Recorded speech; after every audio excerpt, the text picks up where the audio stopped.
Politics here at Toronto City Hall are heating up with an election just around the corner next month, and the gloves are off in the race for Toronto's mayor.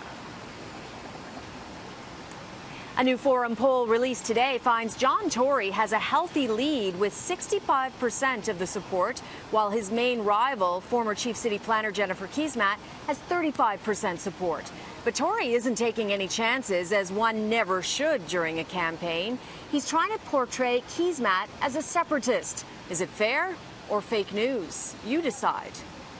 Now, you may remember Keesmaat's tweets just before she announced she was running, when Doug Ford revealed he was slashing City Council almost in half. Keesmaat suggested Toronto should secede from Ontario. It was widely panned as impossible.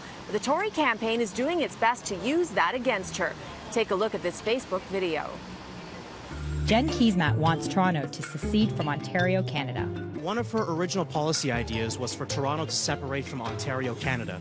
What do you think about that idea? Very stupid idea. Very stupid. Absolutely. Separating Toronto from Ontario, Canada.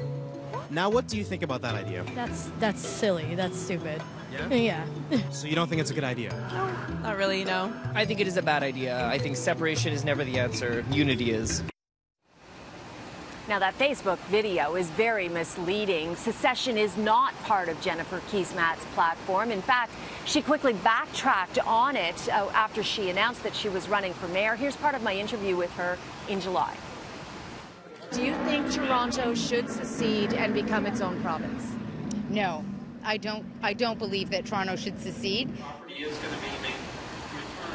John Tory was asked today if that Facebook video is deceptive. Here is his response. I will only say to you that in this case you had this put out, this idea of seceding, have Toronto seceding from Ontario, which I happen to think that even to sort of as a casual aside, it's a ridiculous and impractical idea. And then the candidate that put it out said that she'd slept on it overnight and still thought it was a good idea. And then even after that, when asked about it, said, well, in principle, she thought it was, even if it wasn't a policy, in principle, it was still worthy of consideration.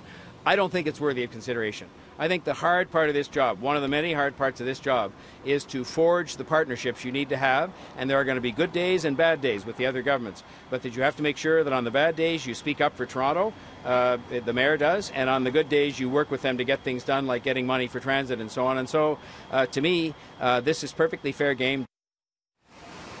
Now, Tory's Facebook ad seems to be taking a page out of Doug Ford's playbook. Of course, I've told you that the provincial government has started up a channel called Ontario News Now, where they have a staffer acting as a reporter. And we're going to see more and more of this in political campaigns as they try and get their own message, unfiltered message, out via social media. Now, I did ask Jennifer Keesmaat's team about their response to the Facebook ad. Here's what they replied to me. It's clear that Mr. Tory doesn't want to talk about his record because over the last 4 years, Toronto has become less affordable, feels less safe, and we continue to spin our wheels on transit.